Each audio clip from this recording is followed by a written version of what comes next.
Welcome friends, প্রত্যেকে স্বাগত আমাদের ইউটিউব চ্যানেলে। যে সমস্ত ভিউয়ার্সরা প্রথমবার চ্যানেলটি দেখছেন তারা অবশ্যই চ্যানেলটিকে সাবস্ক্রাইব করে দেবেন এবং চ্যানেলের পাশে থাকা বেল আইকনটি প্রেস করবেন, যাতে এই ধরনের খবর সবচেয়ে আগে সবচেয়ে দ্রুত আপনাদের কাছে পৌঁছে যায়। অনেক তো হলো, এবার তো কনক্লুশনে আসতে হবে। মহামান্য হাইকোর্টকে দীর্ঘদিন সময় চলে গেছে, সময়ের পর সময় চলে যাচ্ছে, যোগ্য বঞ্চিতদের সুরাহা কিন্তু হচ্ছে না।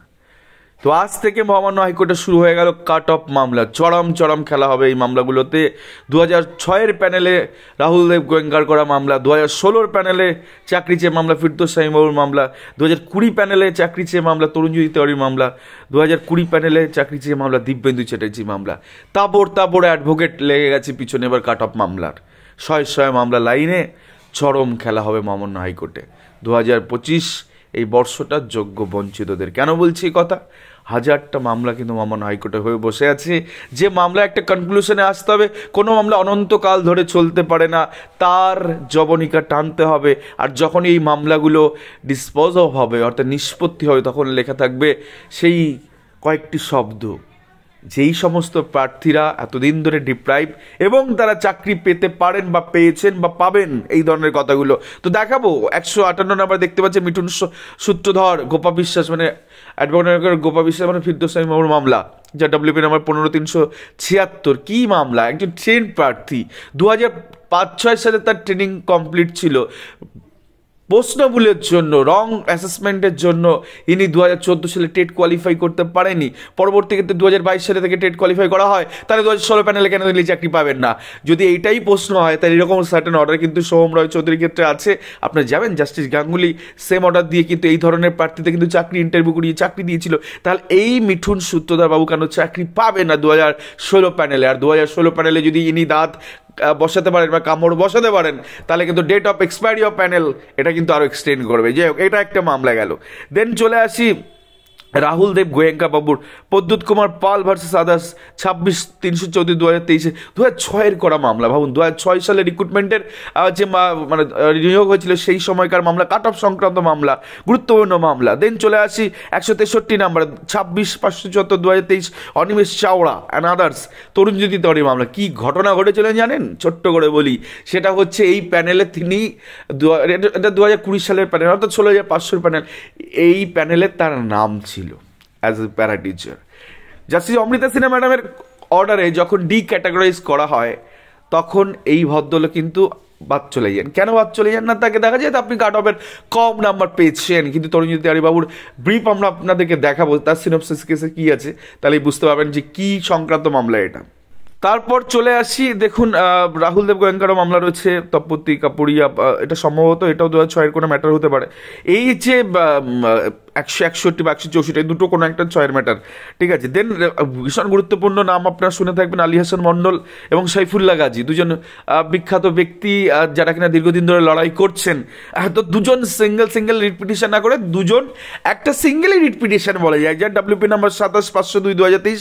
তারাও ক্লেম করেছে, কারণ তাদের কাছে RTI মার্কস তারা কিন্তু জানতে পেরেছে, এবং 2016 এবং 2022 সালের 2020 সালে যে রিক্রুটমেন্ট প্রসেস, তার বেসিসে তারা কিন্তু প্রাথমিক শিক্ষা পর্ষদ থেকে কিন্তু RTI নাম্বারটা তারা জেনে গেছেন।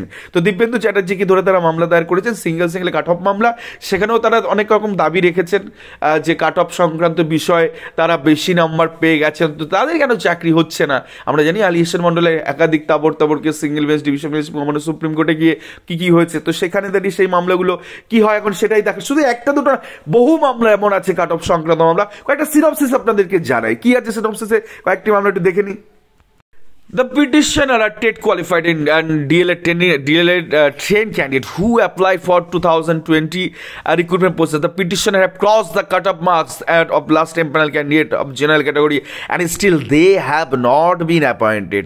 The petitioner also filed earlier application where the board filed an affidavit disclosing the last cut-off marks and panel candidate in general category 2020 primary recruitment process. In the said affidavit, the board intentionally miscalculated manipulated the number of the petitioner and misled the Honorable High Court, which resulted dismissal of the earlier writ application filed by the petitioner. এই একটা কথা যে প্রাথমিক শিক্ষা পর্ষদ ভুল তথ্য কোর্টকে দিয়েছে, কোর্টকে মিসগাইড করেছে, তাহলে এই পিটিশনার সেকেন্ড টাইপ অফ লিটিগেশনের জন্য কিন্তু মামলা হাইকোর্ট আবার মামলা দায়ের করেছে। তো সেক্ষেত্রে 20 সালের যে 16,500 নিয়োগ প্রক্রিয়ায় তারা দাবি করছে পিটিশনাররা বা পিটিশনার যেখানে গিয়ে জেনারেল কাট অফ তিনি ক্রস করে তিনি চাকরি পান নিয়ে, এটা একটা সিনপসিস গেল। পরের সিনপসিসের দিকে তাকাই গেছে কি আছে, your petitioner are entitled to get appointment in the post of assistant teacher in the primary school under the recruitment process 2020 conducted by the West Bengal Board of Primary Education on the ground that they are obtained marks in higher than the appointed candidates marks under OBC A, OBC B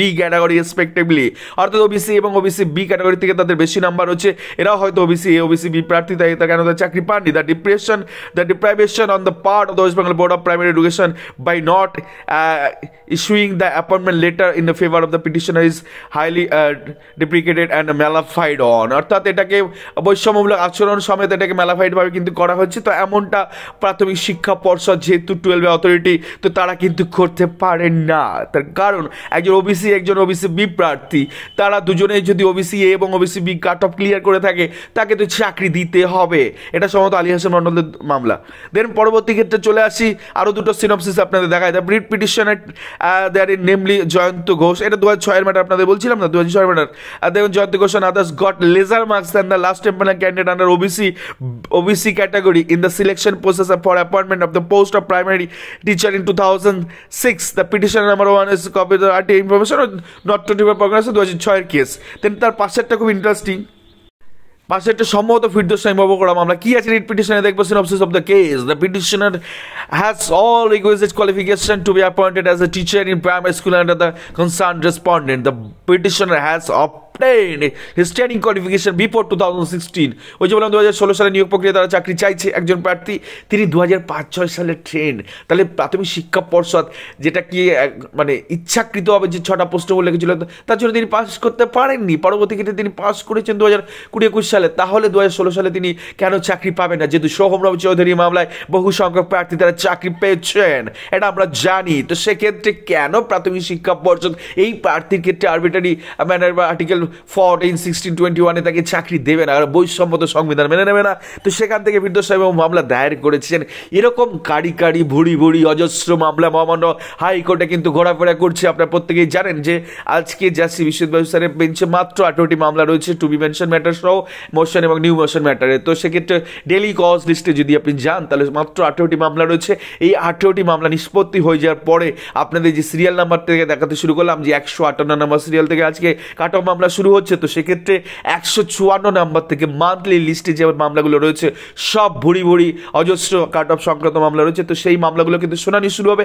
18টা মামলা নিষ্পত্তি হয়ে গেল বা শুনানি হয়ে গেল, দেন শুরু হবে 154 নম্বর মান্থলি লিস্ট থেকে।